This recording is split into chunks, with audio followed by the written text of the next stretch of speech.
I want to point out the top 5 mistakes what non-immigrants people do that they should avoid while they are in United States on a non-immigrant status.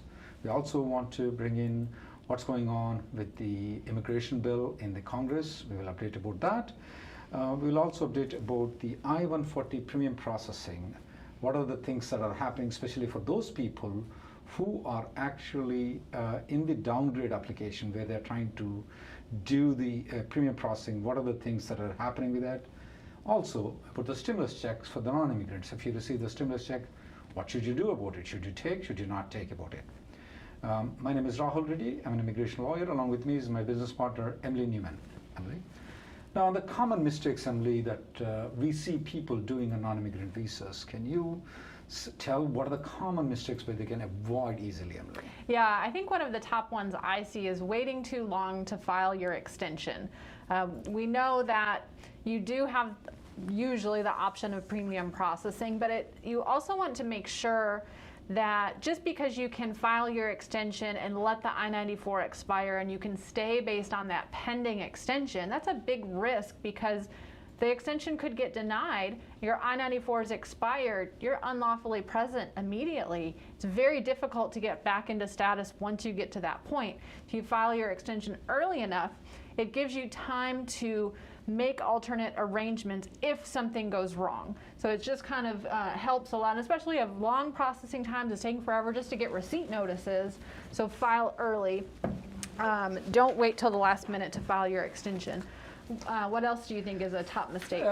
One thing is that not checking the I-94 properly, Emily. Sometimes people do a big mistake that they think that their passport visa expires in 2022, they're entering into the country, but their I-94 expires only in 6 months, and they don't check it. They check after the I-94 expires. This mainly happens when passport is expiring earlier, they're entering into the country. This is the common most mistake that I see that people can easily avoid if they're coming into. Anything else, Emily? Yeah, we recently did a special video about the PERM and I-140 process and general green card process timelines. And nowadays, it is a big mistake to wait too long to file your PERM and to start that green card process because the process takes so much longer to get to the point where you have your I-140 approved. We used to say start it in your 5th year. Now we say start it in your 4th year of H-1B so that you have enough time. I completely disagree with Emily on that. Start it in the 1st year, guys. Don't wait for the 2nd year, don't wait for the 3rd year. You don't know how the circumstances will change, how the job things will change it. If I were you, I would start the green card process immediately. And believe me, when I came into United States 28 years ago, the first day I was confused because it's 8 o'clock in the night and still its light is there, so I got confused.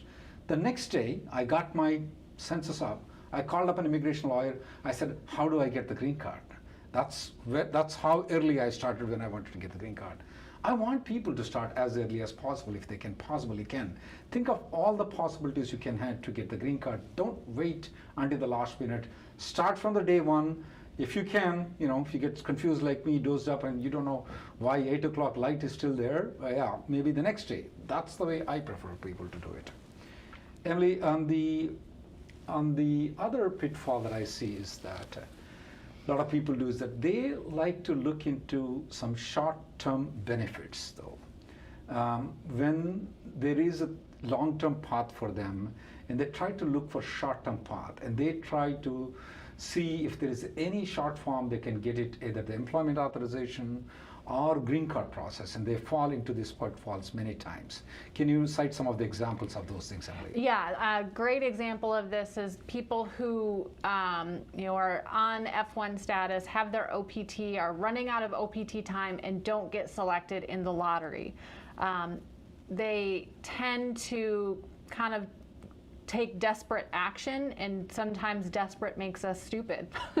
So, and I don't mean to call anybody stupid, but you then look to, okay, how can I keep working? And you go to these day one CPT schools, even though we've told you all of the pitfalls with those schools, and we see people who are not able to get the visa, see people who are turned around at the port of entry, see schools that get shut down because of these kind of programs, yet people are so wanting that short-term benefit of a little bit longer employment authorization just so I can make it through till the next year, not realizing the long-term impact that might have on your overall process. And also, I find a lot of the people who fall into the trap of these fraudulent companies filing an H-1B, Emily.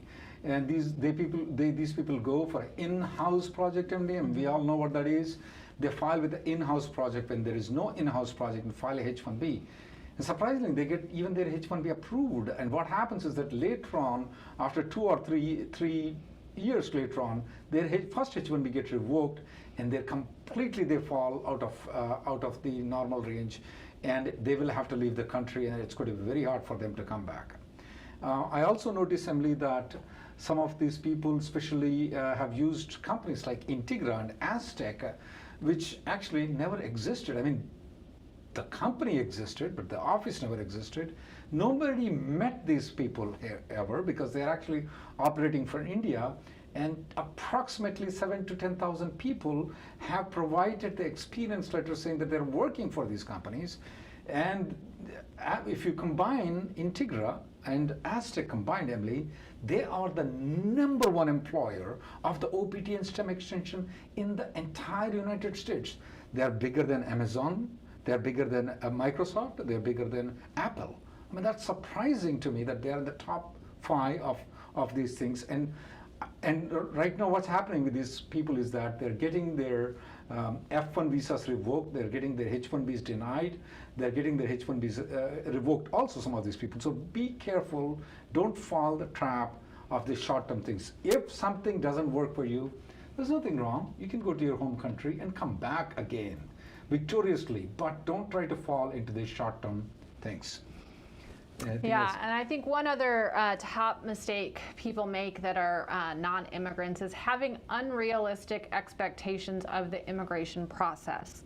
It is not a smooth process. It is not a fast process. We're dealing with government inefficiency, and we're just dealing with a poorly designed immigration system right now that's broken. And so you just have to understand that, kind of assume the worst going in, assume nothing's going to happen smooth for you, that there's going to be delays, there's going to be hiccups, and you'll be in a much better mental state, I think, rather than expecting everything to go perfectly and not being prepared when things go south. Also, for the realistic expectation, the people who have come in maybe 15 years ago, 20 years ago, the immigration process was quite different than what it is right now.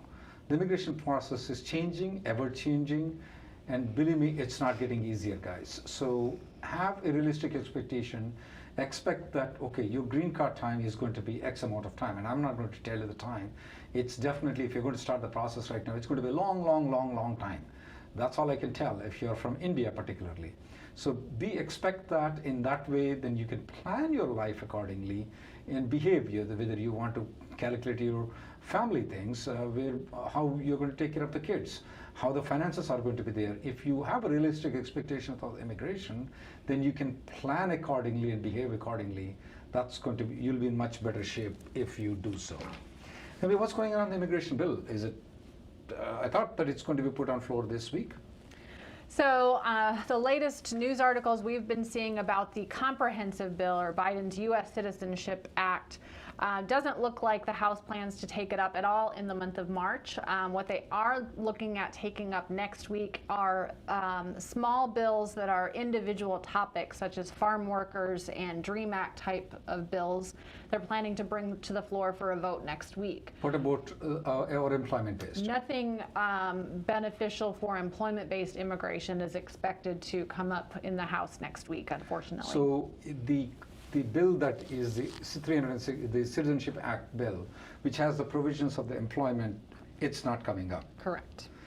We want everybody to to be aware of what's going on, and probably next week we may come up with a plan how you should approach the congressmen and senators.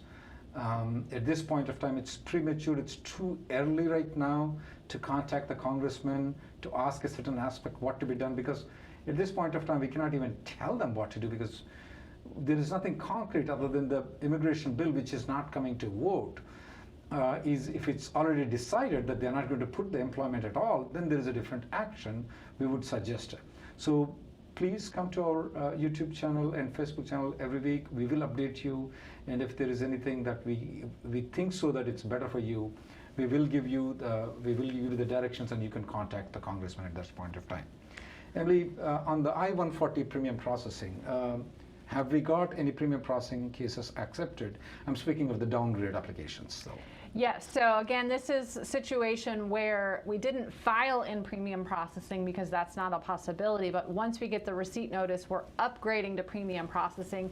Yes, we have been able to get those accepted, and yes, we have been able to get approvals of premium processed downgrade cases.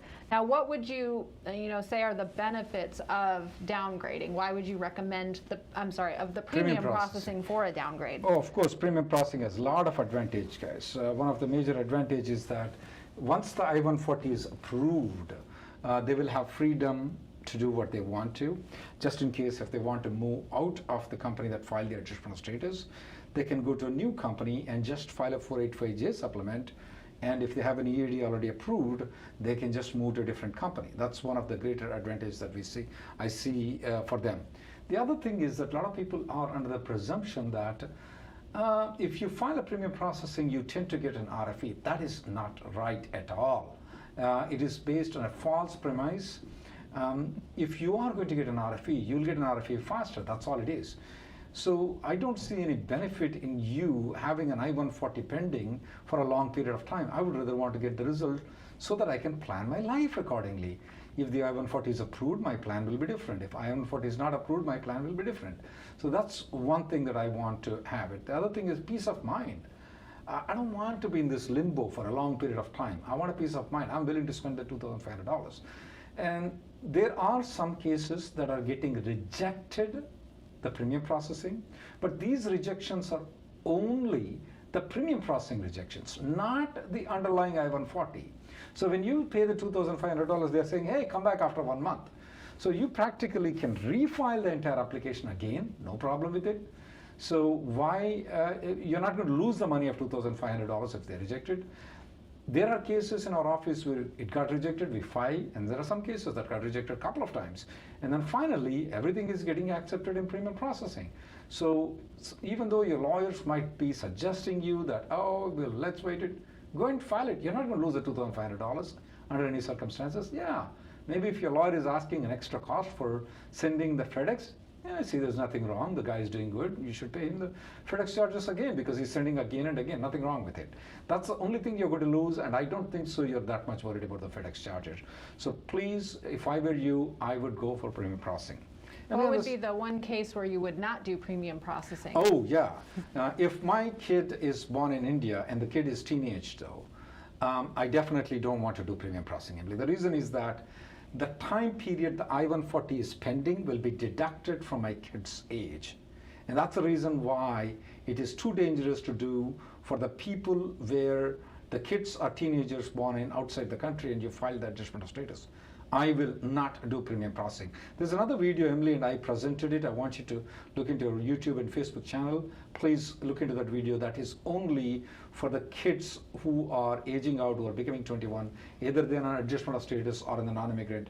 That video addresses specifically the kids aging out. I want you to watch that. All right, we recently had another stimulus bill pass, which looks like people are going to be getting checks again.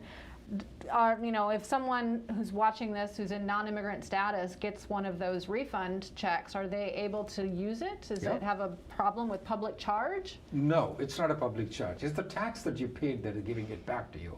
It's not that they're giving it to you for food stamps or something like that. You paid, what they're telling is that you have paid X amount of tax. We're going to give you part of your tax back, and that's all they're giving it to you. So take it, and you can use it. you will not be considered as a public charge.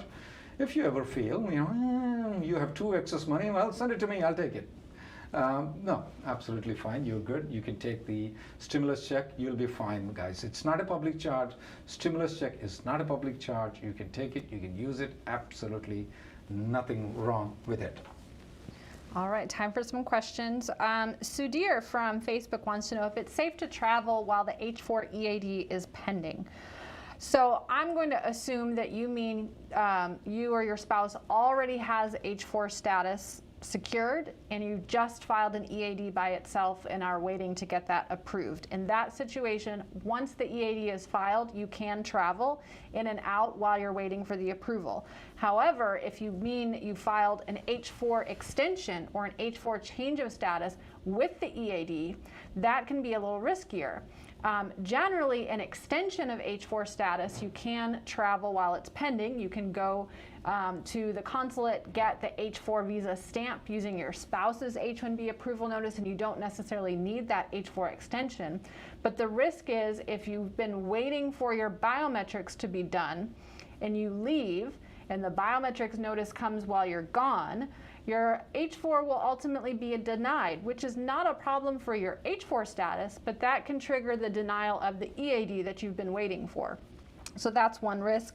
And a change of status also will be abandoned if you travel while it's pending. Sachin is reporting that his biometrics have been reused for AOS from I-765. That's a good thing. That's first time that I'm hearing, Emily. What's next? Well, if your EAD is not approved, it will be adjudicated. That's it, nothing else. You just have to stay there or put. Most probably, I'm expecting that your priority date, final action date is not current. If your final action date is not current, which most of the people who filed in October and November, the final action date is not current, you're not going to get the green card. You'll just get an EAD in advance parole. You just have to sit there until your final action date is current. At that point of time, they will adjudicate your application. Sanjeev from Facebook has this question: would my parents who are on green card using the Medicaid health insurance impact my H-1B and green card application? I don't think so, no. That's your parents. That should not affect your H-1B or your green card application. Sahil from YouTube wants to know if a change of status from H-1B to TN is possible if you have an approved I-140. There's some risk there because the TN is not a dual intent visa like the H-1B is. So you're not allowed to have immigrant intent when you're in TN status, and an I-140 is clear proof of your immigrant intent. So that change of status could be denied for that reason. If you are going to attempt it, you do have to disclose in the application that you have an approved or pending or filed I-140 petition and let USCIS make the decision. I have Daniel from YouTube has this question. He filed EB1C from India, filed 485 on October 27th. His priority date is current. He's an EB1C candidate. What is the tentative timeline for the GC? Biometrics not done yet, EAD also not approved. We are noticing a lot of biometrics notices being granted recently in the past 3 to 4 days though. Hopefully so you will get the biometrics notice.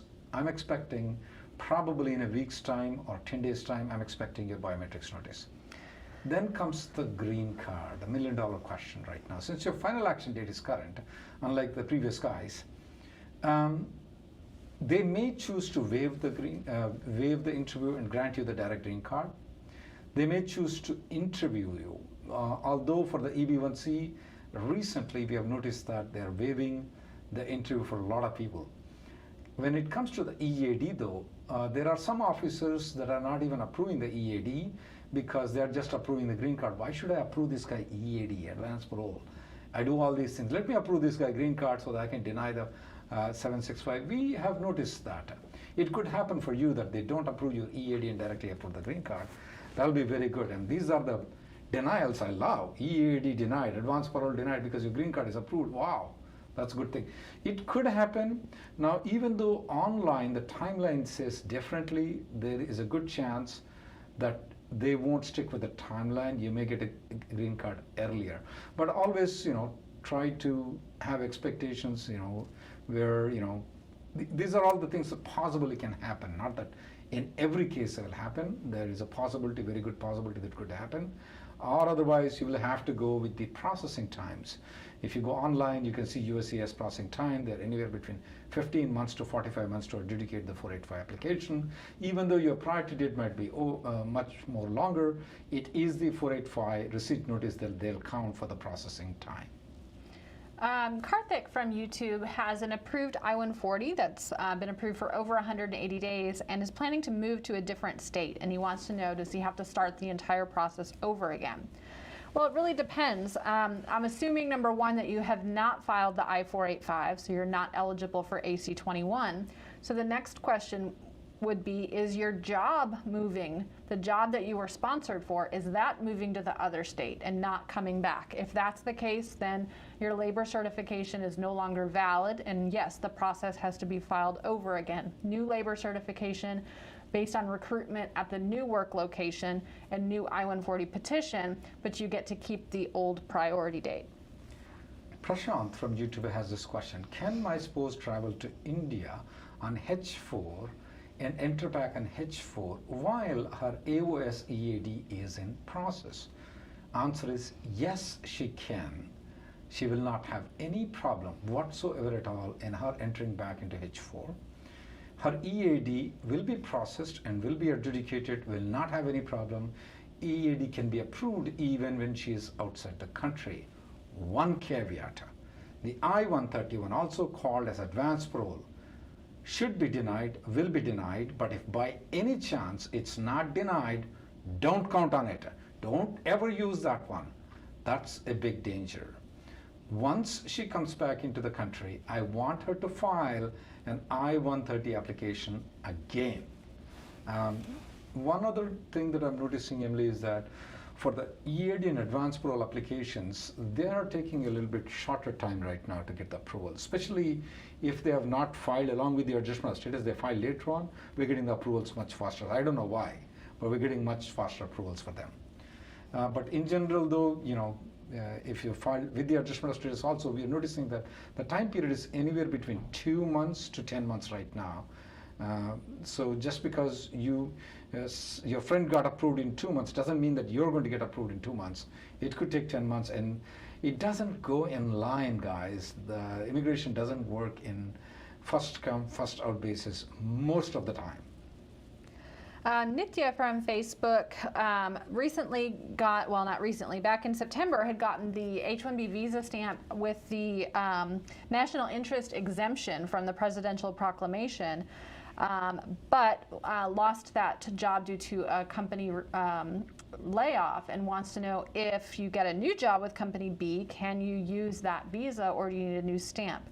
Well, the CBP has stated that national interest exemption is only valid for 30 days after you get it. So since you got that visa back in September with that exemption, you're going to need to get an exemption again. So you'll have to go through that process to be able to travel with that visa. Sanjin has this question. My kid's current Indian passport expires on August 2021. This means I-94 expires on the same month, even though we renew the passport. Check the I-94, Sanjin, not the passport expiration. Tell me when it is expiring, though. Not all the time that the I-94 expires at the same day the passport expires.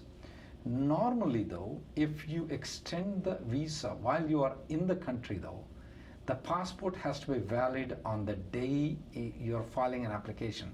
It doesn't have to be valid until the day that the I-94 expires. For example, if your kid passport is expiring, let's say in December of 2021, and now you file for the H4 extension for the kid.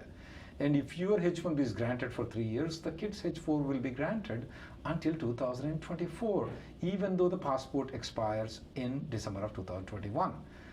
There are circumstances where when the kid comes back, when the kid goes outside the country, gets a stamp, and when the kid tries to come back into the country, that's when normally they will give only until the passport expires. Not passport visa, but passport expires. In either situation, the one that you need to trust more is not your H-1B, not the passport expiration, but the I-94 given. The I-94 will be given in two circumstances. When you are entering into the country, that's one. The second one is when you are in the country, when you extend the H-4 visa for the kid, you will get an I-94. So look at that I-94. And let me tell you one thing. When a person enters into the country, they will be given an I-94 online, which you all guys know how to look into the online. When you extend the H-4 visa in United States, you will get an I-94 along with the H-4. This I-94 number and that I-94 number, the I-94 number that is given online, will be the same. It will not differ. But in all circumstances, it is the I-94 that you need to look into, not the passport visa expiration, not the passport expiration. We've also noticed that, Emily, one of the things that I forgot to pay attention is that B2 visa or B1 visa people, when they come into United States though, they have, most of them might have 10 years or whatever multiple visas that they have. Sometimes people assume that they will automatically get a 6 months entry. Is it all the time they get the 6 months entry? No, every time they're coming in, the CBP officer makes that determination. So it could be 3 months, it could be 6 months, it could be 2 weeks. What should they look into? Passport visa, passport expiration?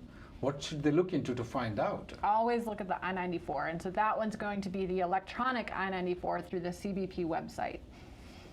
And sometimes the CBP does some errors though, but it's better that as soon as you enter into the country, you check it and you verify the information. It may be easy to correct sometimes if there is an error, but if your I-94 expires, you're in the country for a long period of time, you may be in big trouble.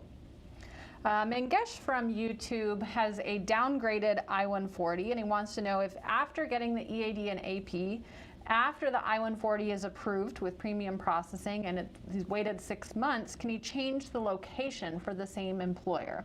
So in this situation, because the I-140 is approved and because the I-485 has been pending for 6 months, you qualify for AC-21, which generally allows you to change jobs as long as the new job is in the same or similar occupational category. In this case, it's treated the same way, but you're staying with the same job, but the same employer, but the job is moving. You're still eligible for AC-21.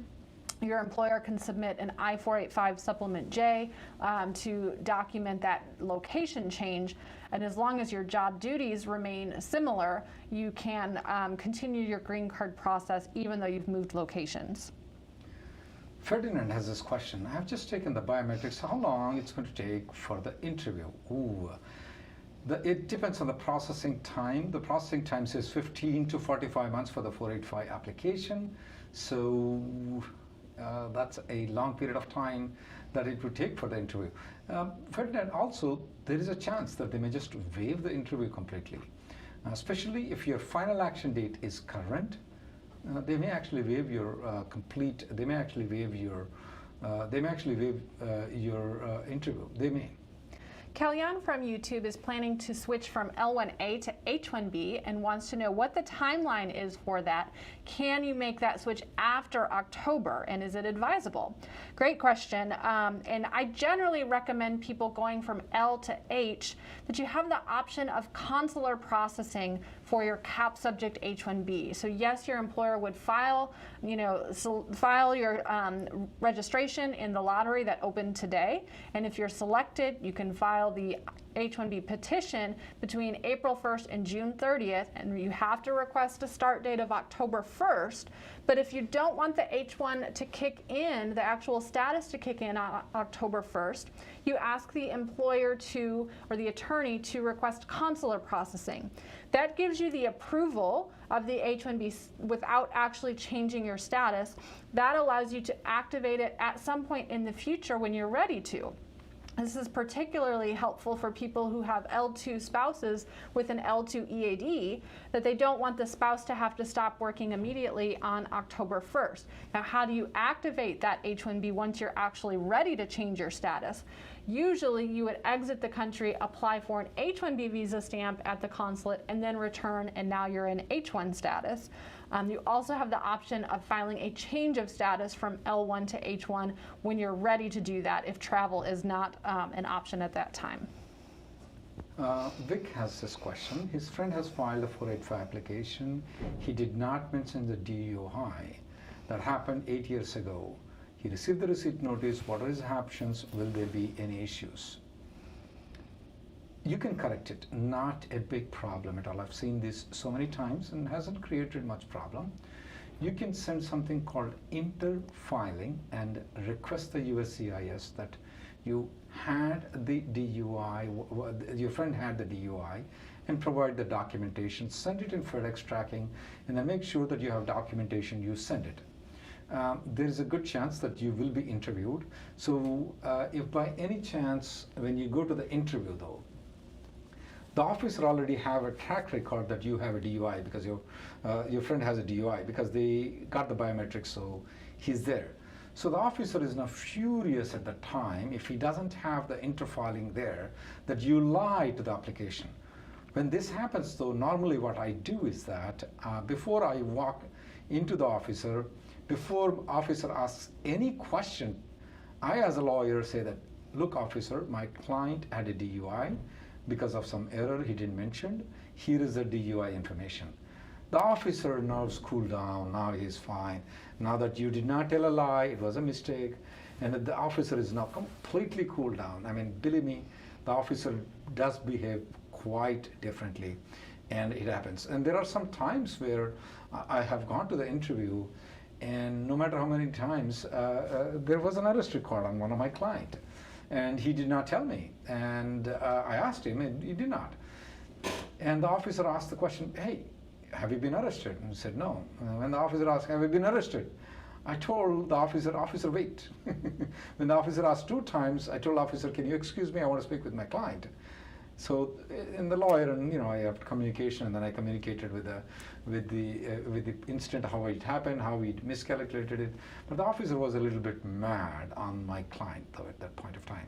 But if you provide the information before that guy even asks any question to you, before he even puts you under oath, you give that information to the officer when you go for the interview. The officer normally is very happy, and interview should go through smoothly. Do the interfiling, but don't count that it reached the particular officer. When you go with the lawyer, make sure you mention it, you put it out, you mention it before you even take the oath. That's the best approach for this under this. Sanjay from YouTube, his wife is on H4 EAD and recently lost her job, and he wants to know if she can apply for unemployment, and will that have any impact on the adjustment of status application? Well, since she has an H4 EAD, assuming that EAD has not expired, she is eligible to apply for unemployment, and it will not impact your adjustment of status. Unemployment is not considered a public benefit. It's actually an insurance program that your employer contributes to, and so you're just taking that insurance money. And it is allowed if you have an H4 EAD, because that's an unrestricted EAD. It allows her to work anywhere. Now, if her EAD expired, and that's why she lost her job, then she's not eligible for unemployment. It only works if she has the EAD. Lalita from YouTube, can I travel on advance parole for 5 months? I'm assuming if you are the dependent on the application, not the primary applicant, I'm not seeing much problem for you. But if you are the primary applicant though, I would like you to consult a lawyer to make sure that everything is good before you embark into the journey of going for 5 months outside the country on advance parole. Dhruvesh from YouTube had an H-1B amendment filed and has been approved, but he noticed that there's a mistake in the I-94 on that approval notice. What is the procedure to correct that? So there's two ways to correct it depending on who made the mistake. If it was the employer or the attorney who filled out the information wrong on the I-129 petition, then the only way to correct it is to file an H-1B amendment again to make that correction. If it was a USCIS error where the information provided in the I-129 form was correct, but the officer entered the wrong information when approving the petition, then USCIS can correct that. That has to be done only by the employer or the attorney. It's not anything you can do, and they have to call the 1-800 customer service number to get that fixed, or try a service request. Are you speaking about the I-140? Whose question was that? This was Dhruvesh. Dhruvesh, okay. H-1B amendment. I have another guy. His name is Dre Reddy from YouTube. He has a question. His AOS, which was filed in November, has the priority date of November 2016. Is it common that they put the wrong dates of the I-140? Yeah, absolutely. If your priority date was November 2016, you're not even allowed to file adjustment of status in November of 2020. It was definitely an error of USCIS. This is the most common error that happens all the time. It won't have any negative impact on you. I'm not. Would you ask your lawyer to fix it? I don't know. I would not. Yeah, no, they won't. They won't fix it. They won't fix it, and don't. If I'm the lawyer of you, I say, hey, buddy, don't worry. I'm not going to fix it. They're not going to fix it. It won't do any good thing for you. So practically, what I'm telling you is that you don't have to tell your lawyer to fix it, though. I would not tell your lawyer if I were you. Shiva from Facebook wants to know, for people on F1 visa that are born in India, is it possible to start the green card process after they join the first job after college, or do they need to wait until they have the H-1B selected? So basically you're saying, while you're still in F1 status and you're on your OPT and you have that first job, if that employer is willing, can you start the green card process? Technically, yes. Now, the F1 visa is not a dual intent visa. It requires you to have non-immigrant intent at the time you're applying for the F1, either at the port of entry or at the consulate. Once you're in the U.S., if you later change your mind and develop that immigrant intent, it's not going to impact your current F1 status. Problem is, by the time you get your I-140 approved, if you're still in F1 status at that point, you're not going to be able to travel very easily because that I-140 could cause your F1 entry or visa stamp to be denied. But it's possible to do, but just know that there are some risks in the future for that. Prashant has a follow-up question. If the person has traveled on EAD and the biometrics are issued, can she travel back on H4 and give the biometrics? Yeah, absolutely. Once the biometrics are issued and she's coming back, absolutely no problem. Not only that, it's not a problem. She should come back. If she does not come back for the biometrics, I definitely request you should contact a lawyer. But yeah, she can fly in on H4 just because the biometrics are issued. It's not going to cause any problem whatsoever at all for her travel. Rupika from YouTube has this question. If I change team internally, will it affect the perm process, which is currently ongoing? No. If you're just changing the team, your job duties, your position and everything, the job duties and the title seems to be the same. Just you're moving from one team to another team. I don't see any reason that the perm should be affected. You should be fine. I don't see any problem with the perm.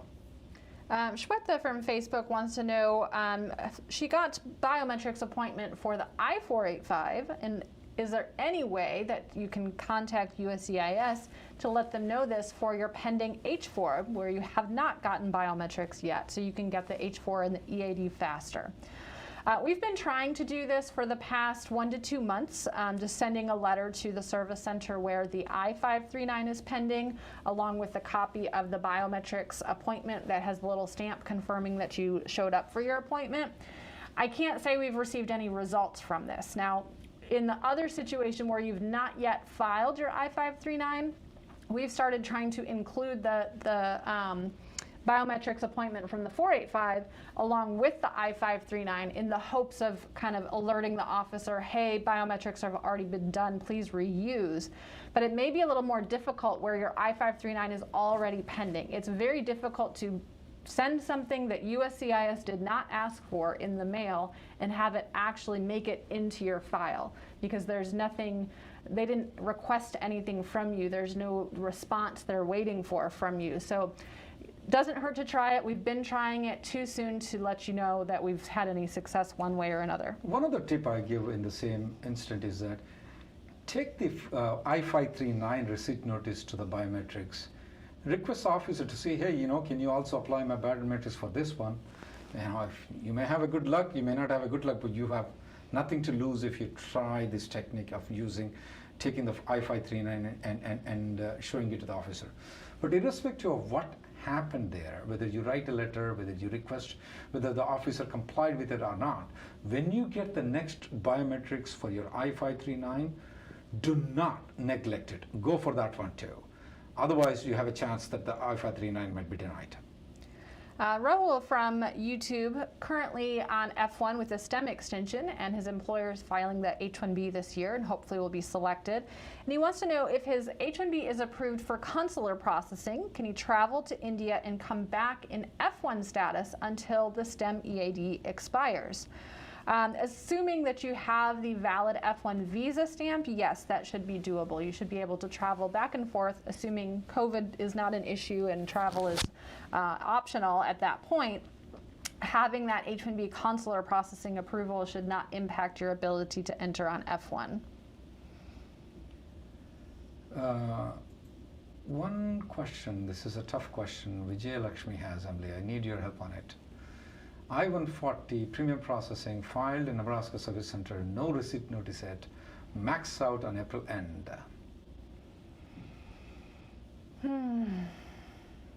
I would apply for the H1 extension with the FedEx tracking number. Well, if you've got till April end, you've got plenty of time. I would be working with my employer and attorney to have the H-1B extension prepared, but I would wait till the very last minute to file. Taking into account what we said at the very beginning about never waiting till the last minute to file, but in this situation, you should wait till the last minute in the hopes that you get it. You should get it by the end of April. I mean, if you filed it in November, I think things seem to be improving and moving in the right direction with all of these delays and receipt notice issues.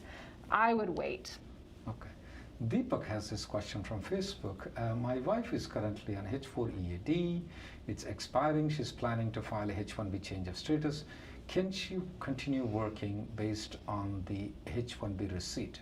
The answer is clearly no. Since she is changing on a H4 EAD to H1, she doesn't have the portability though. Even though she may have had a H1B before, but she still is changing from H4 to H1B. She doesn't have the portability, so once the EAD has expired, she should cease working until the H1B is approved and the start date of the H1B has begun. Amit from Facebook is currently on H-1B and is planning to go back to India for 6 months and then change employers. He wants to know if the old employer withdraws his H-1B before the new employer files, does he have to go through the lottery again? And the answer to that is no, assuming that your current employer is a CAP subject employer. Once you've been counted in the CAP, you remain counted in the CAP even if your employer later withdraws that approval. No issues with that at all. I filed my 485 petition November 15th of 2020 and not received the receipt notice yet. What is the waiting time for the receipt? November 15th. We touched December 2nd recently, Emily. So I'm a bit worried for Sri why they didn't receive the receipt notice. Chat with Emma to see if they have. That's easy thing to do. Check if the check has been cashed. That's another thing to do. Recently, I've noticed that Emma has been very good. And if you guys don't know who Emma is, she is the lady that they hired in USCIS. She's one of the smartest lady. Happens to be Robert. So, you know, she's very good and very fast. She can answer thousands of people at the same time. So chat with Emma, give all the information to her. You may be able to find out if there is any problem there. There's a good chance that she will respond to you fast. Nikhil from YouTube wants to know, he's planning to come to the United States again to work on H-1B visa, but he's not sure how to activate his status. He actually had an H-1B that was only valid until September 30th, 2012, but he only used 5 years of his 6-year stay. Yes, you can do this. So your new employer needs to file a new H-1B petition for consular processing. It's not subject to the cap because you've been counted and did not use up your 6 years. They'll only be able to request the remainder, how much time you have left. And as soon as that's approved, then you can apply for your new visa stamp and come back to the U.S. for that last year. You may want to work towards the green card process now, even before you get to the U.S., so that you will be able to extend beyond your 6-year limit since you only have 1 year left at this point. My son ages out in May of next year. Should I change the status from H4 to F1, or should I go for the consular processing, considering the long waiting period it's taking for the U.S. processing? This is from Manish from Facebook. Manish, there are some advantages for change of status applying here, which you already mentioned, is the long waiting period. The advantage of the U.S. consular processing is the short waiting period. However, there are some risk factors associated when you send your kid to the consulate, though. Particularly, I'm very concerned that these kids, when they go for the consular processing, they have to prove that they are going to come to the home country once they complete their education. And sometimes when I speak with these kids, they get confused. What is their home country? They feel that they did high school here. The home country is in United States, which is not their home country. If that's their home country, I mean, at least for the immigration purposes, well, then they don't need a F1 visa. So practically that becomes tougher to prove, for your son to prove that he's going to go back to India after he completes the education. And that's the reason people choose change of status. Like, there are some advantages and disadvantages, but I would want you, Manish, to watch the video that we did about 3 weeks ago on the age out kids, particularly on this particular thing we addressed a little bit more. Look into it. If necessary, you may want to contact a lawyer to guide which process would be better and what are the risks, what are the minus points that you would have in doing either of those processes. Asim from Facebook wants to know how to fill out the H-1B pre-registration if the passport does not have a last name. USCIS actually has an FAQ on this exact topic. They do not want you to use LNU, or last name unknown, for your last name. They do specify, and I apologize off the top of my head, I can't remember which way they want you to use it, but they do specify in the FAQs exactly how to fill that out, whether they want all of the name in the first name or all of the name in the last name. So check out their FAQ on uscis.gov.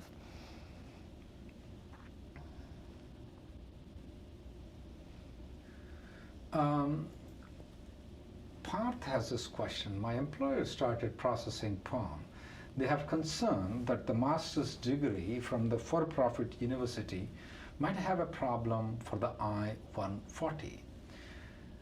Parth, here is the thing though. There are two things here. One is the for-profit you said, but I don't know if you meant whether your university is accredited or non-accredited though. That is very crucial though. For the I-140 purposes, the university has to be accredited. For the I-140 purposes, it doesn't matter whether it's for-profit or not for-profit. Now, when it comes to the H-1B master's quota though, it does matter whether the university is for-profit or not for-profit. For the master's quota, it has to be only not for-profit, and it must be accredited. When it comes to the I-140, it has to be accredited, but it can be for-profit or for non-profit. There is an also additional issue that I'm fearing, whether it's your employer or whether I'm getting this in my mind, is that when you file the H-1B, did you file under the bachelor's quota or master's quota? If you have filed in the master's quota, then you may be in trouble right now. So your employer might be concerned about that too.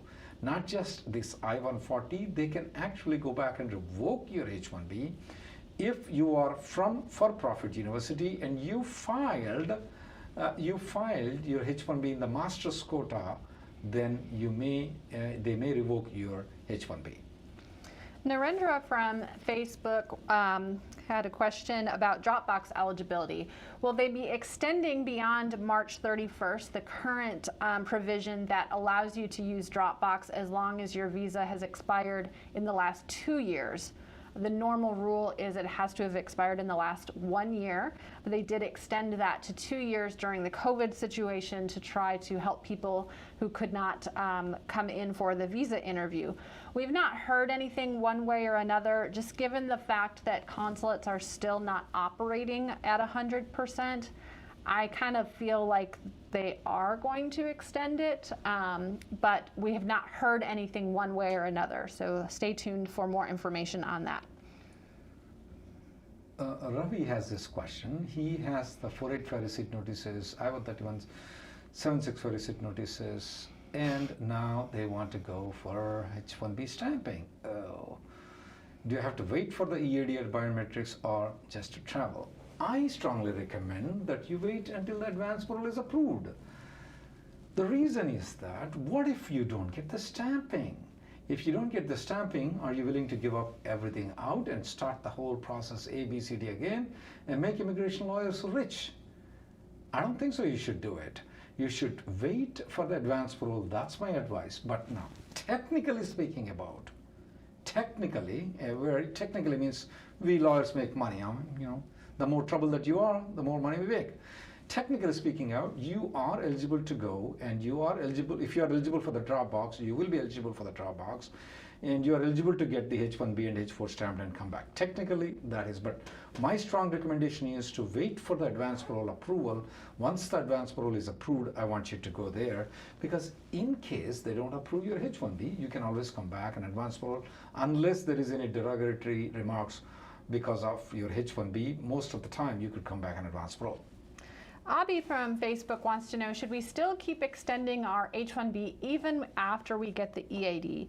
I think we covered that in last week's video towards the beginning, if you want to take a look at that one. But generally, it's not necessary for you to keep extending the H-1B, assuming that your I-140 has been approved and you have the pending 485 and you don't have kids at risk of aging out. It's so much easier to renew an EAD every 1 or 2 years that has no filing fee compared to renewing the H-1B. But why does a lot of immigration lawyers are telling to extend the H-1B and H-4 and EAD and go for stamping and pay the filing fees and pay the legal fees all the time, Emily? Well, I think there's 2 reasons, and I'll give the nice reason first, is immigration lawyers tend to be very risk averse and they want you to be very conservative. They don't want you to take any chances with your status if the 485 gets denied. They want you to have that backup plan.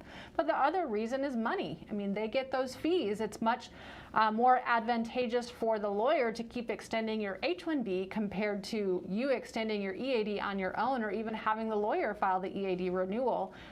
They make more money off of H-1B renewals.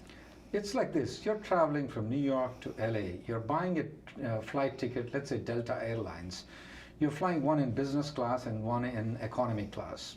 Same flight. You're buying both the tickets. I mean, why?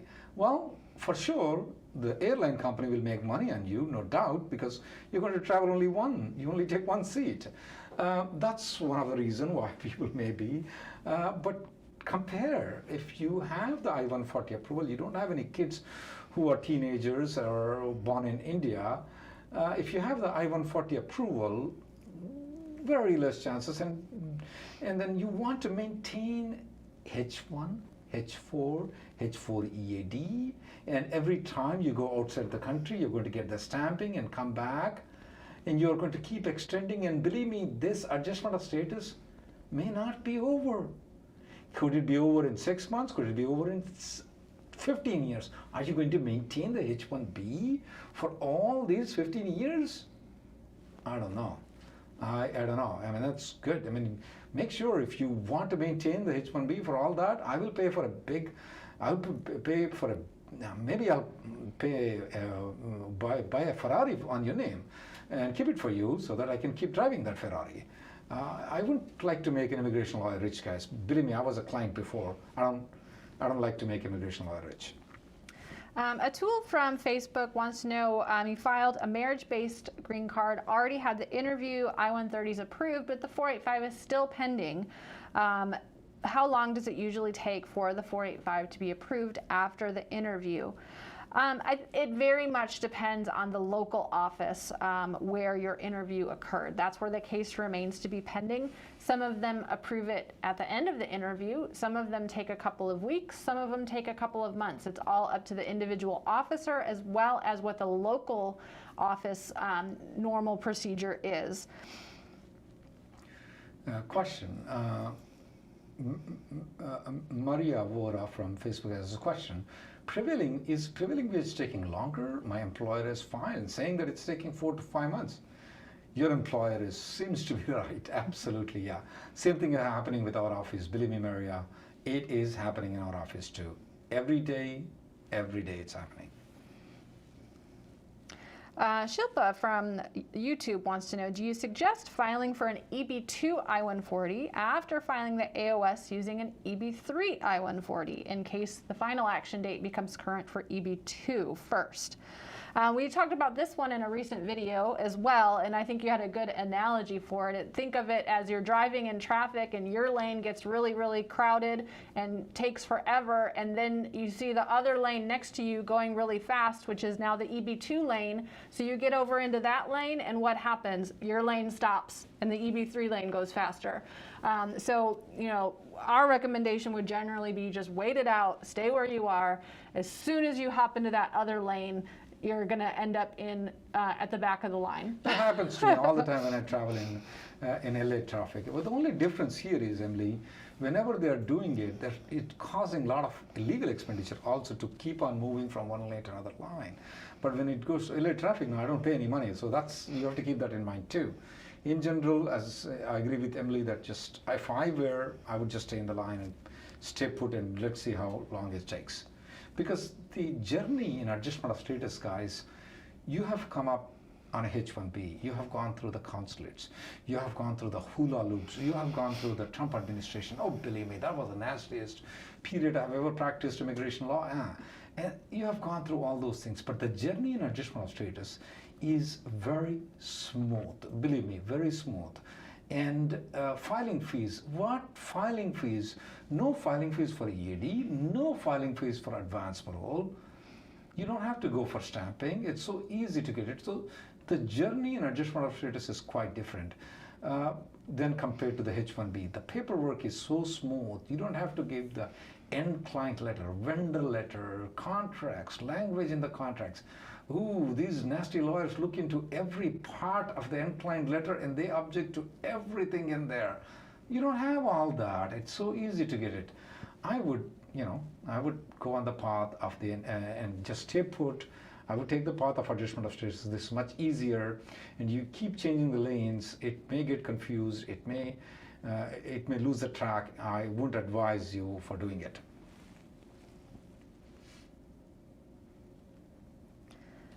Shadu from Facebook, his wife is a healthcare worker waiting for the H-4 and EAD. She's tried multiple times to get the biometrics expedited as a healthcare worker, and she's been waiting since July of 2020. Is there any way to get the biometric sooner? Short of litigation, no. We've not seen any assistance from the Ombudsman office. We haven't seen any assistance through the Congressman or Senator's office, and we have not seen any assistance with expedites. Even if they agree to expedite, they turn around and say, well, it's because we don't expedite biometrics, so you still have to wait. It's a big mess that we've not really seen a lot of improvement on. And we're hoping to get something resolved with that soon, but unfortunately right now there's not much you can do. Anything else, Emily? I think we're about out of time for today. Thanks so much for joining us. If we didn't get to your question, remember you can join our daily conference call, which is now on Zoom. Yeah. So if you want to video chat with Raul, he'll be there. Every day we do have a Zoom conference call for half an hour. You can go to rnlawgroup.com, and the timings and the Zoom information is there. You can join me every day, half an hour. You can come and join me there. All right, thanks for joining. We'll see you next week.